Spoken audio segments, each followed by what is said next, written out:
The presidential candidate of the Labour Party, Mr. Peter Obi, the governor of Plateau State, Simon Lalong, were present at the pre-hearing of the presidential election petitions tribunal today in Abuja. And at that hearing, it was established that the Action Alliance withdrawn their petition against the president-elect Bola Tinubu of the APC. And also, it was also gathered that some of the hearings will continue tomorrow. According to the Independent National Electoral Commission, Bola Tinubu of the APC polled 8,794,000 votes to win the election, while Atiku Abubakar of the PDP came second with 6,984 votes, and Peter Obi with 6,101,533 votes. But the election of Bola Tinubu is being challenged by some of those who contested in that election, and the proceedings began, a long-awaited proceeding began today. Of course, Atiku Abubakar and the PDP are requesting that the proceedings should be televised. Tonight, I have joining me live on the program is Mr. Femi Falana, a senior advocate of Nigeria, one whom will be talking about the state of the Nigerian, the state of the nation, especially the manner in which the economy has been dollarized. Is someone who says is unhappy with the way and manner things are, is asking Nigeria to join the BRICS Commission. What does this mean and for our nation? But let me ask the learned Sikh tonight about the beginning of the proceeding, which a lot of Nigerians have been expecting. In fact, there are those who are saying that we should dispense of this matter before the president-elect is sworn in. Learned Sikh, please give us your position on that. Mr. Falana, I don't know if you can hear me. It seems to be some loss in the connection with him, but let's go on a short break, everyone. And when we return, apologies for that break in the communication with the senior advocate of Nigeria, Femi Falana. And when we're back, hopefully we'll be able to correct the signal loss with him in hearing us clearly. Stay with me, everyone. We'll be right back. Thank you so much, everyone. Apologies for that glitch. Mr. Femi Falana is still with me on the program. Thank you so much, Mr. Falana, for staying with us. I was going to ask you, because the Presidential Election Tribunal resumed today, just before we get into a major conversation, I'd like to know your view, because there are those who are agitated. They went outside of the courtroom today. They were asking that that case should be fully dispensed with before the swearing in of Bola Tinubu. What do you make of that position? So I think some of our colleagues, with profound respect, are causing confusion. The law is there. Section 285 of the Constitution prescribes 180 days for dealing with election petitions at the Court of Appeal. If there is an appeal, you have additional 60 days.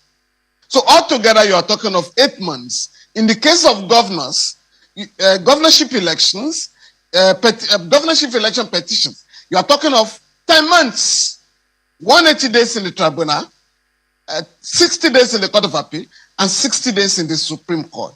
If people are saying that we should go back to the drawing table, deploy and use technology properly, then we can amend the Constitution to allow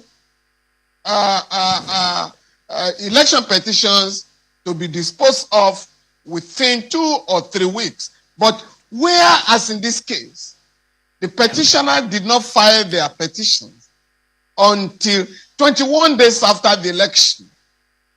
So you can't be talking of 7 days or 14 days. But again, as I said, after this exercise, we can go back to the drawing table and amend the Constitution and the Electoral Act to allow for a situation whereby you don't even go to the Court of Appeal.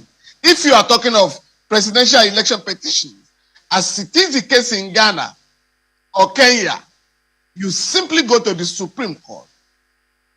Up to 2011, governorship election petitions were never handled by the Supreme Court. So I think this experience should really inform some concrete amendment of the Constitution. But that can only be anchored on a proper deployment of technology. And what I mean is that if you have the beavers machine deployed and you have the beavers report and results of elections are transmitted to the central server of the INEC. So we should be talking of two reports. Those are the reports that should be taken to the tribunal. But in this case, witnesses, the petitioners are calling witnesses. The respondents are calling witnesses. Including the electoral body.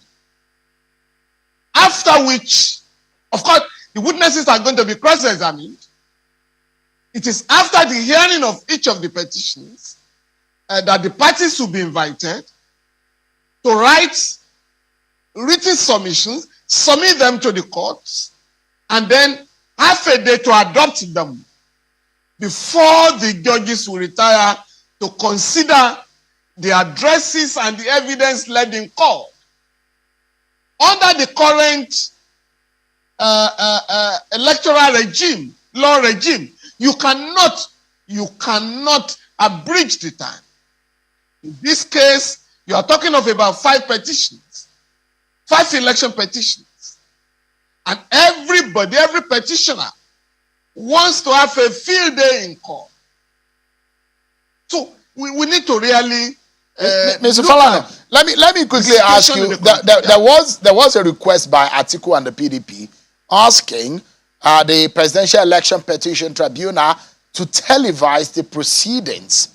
The Constitution provides that the proceedings in the court should be a public affair.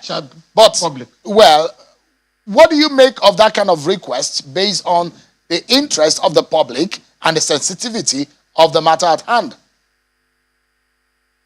No, Seun, I had expressed my opinion on this matter a couple of months ago. Now, an application has just been made to the court. I cannot preempt the court. I cannot. Okay.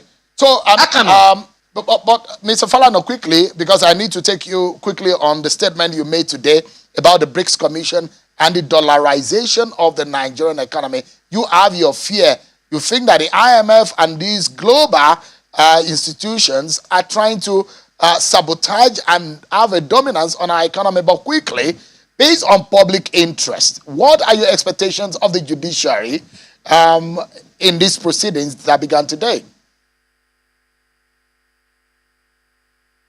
Now, come again. My expectation of the judiciary, based on the fact that a lot of Nigerians are looking at the details, perhaps for the first time more critically than we've ever seen, on the proceeding in the Presidential Election Tribunal.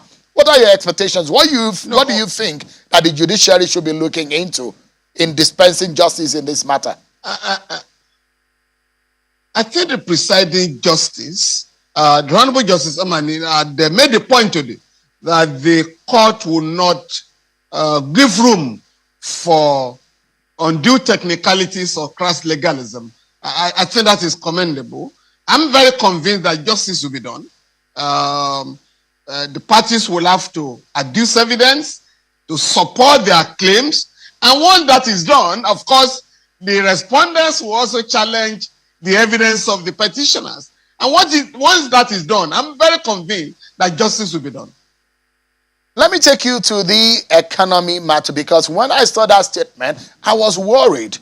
You have alleged economic sabotage between the Central Bank of Nigeria and the likes of the IMF. Is this a deliberate economic sabotage of some persons to have a dollar domination on Nigerian economy? And what are the consequences? Is there any major danger to the Nigerian people?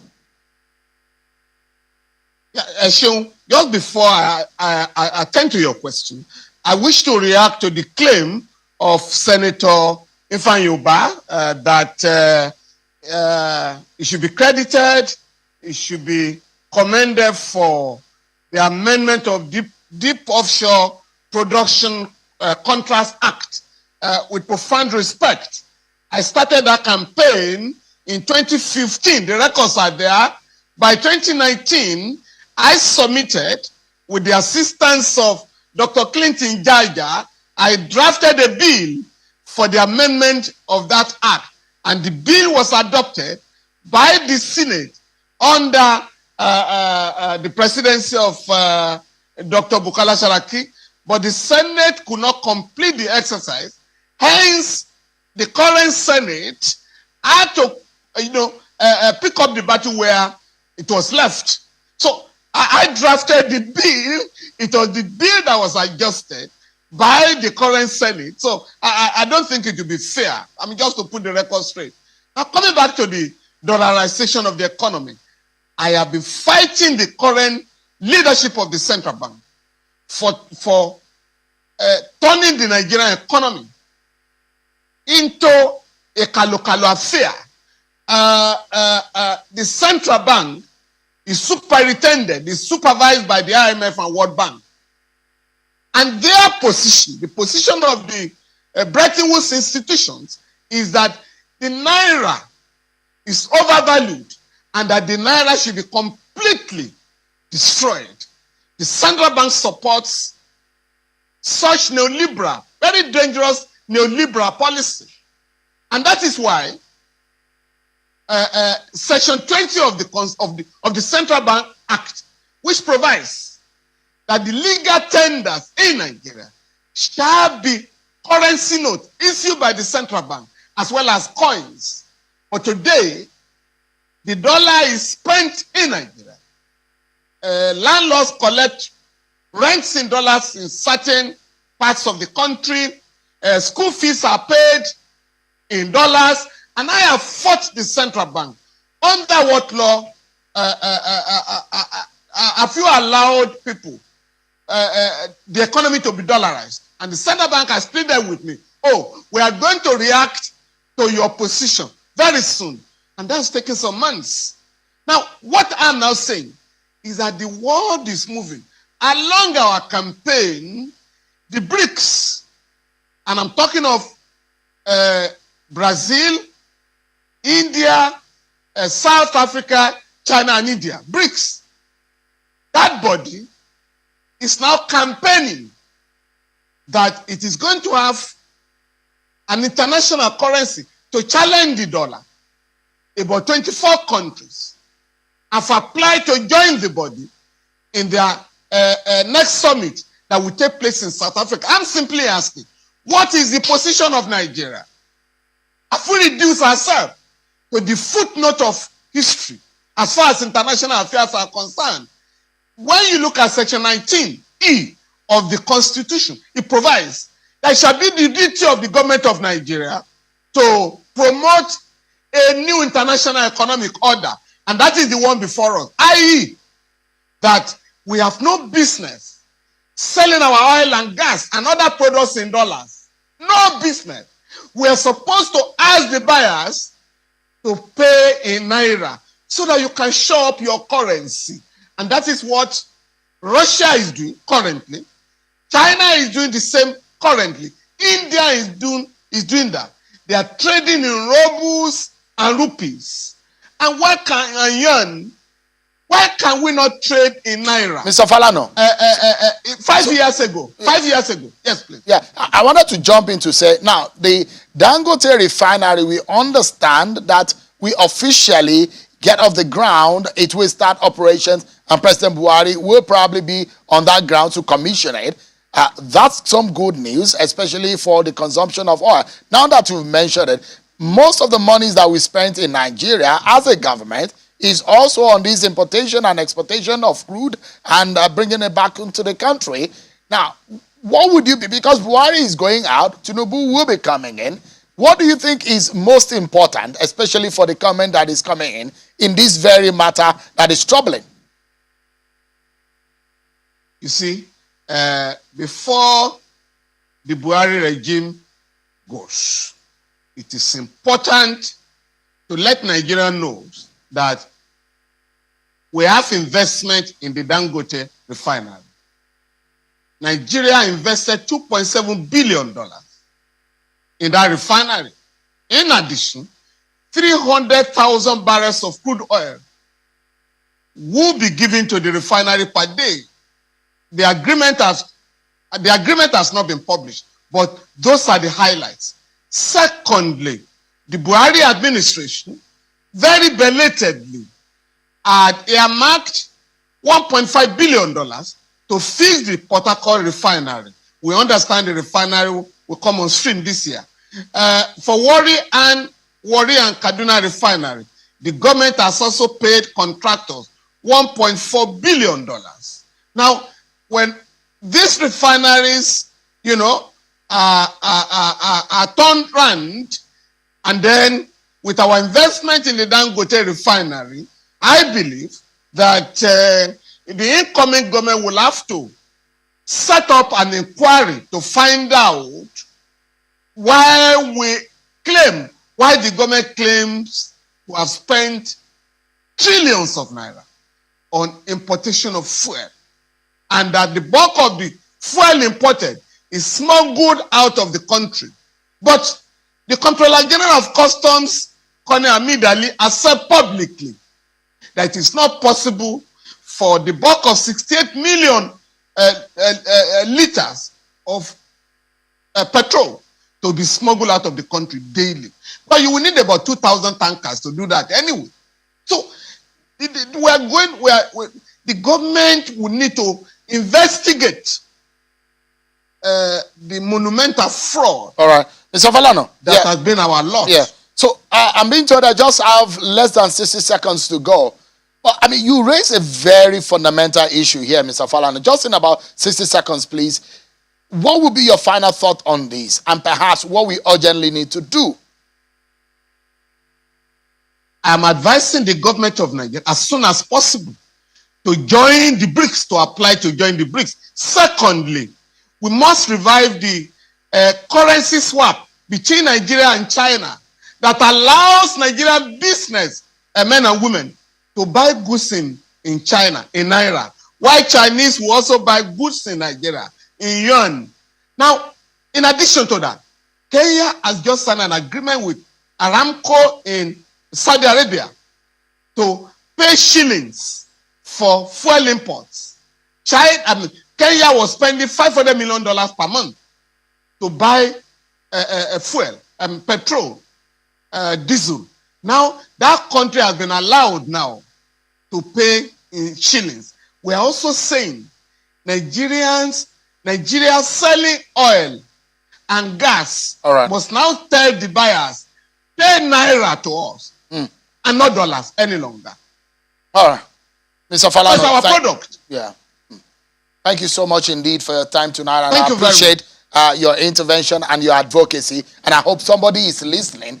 It is going to be in the interest of the Nigerian people. Thank you so much, Leonard Sik, for your time tonight and your industry. Thank you very much. I appreciate Thank you it. very Thank much. you so much. Pleasure.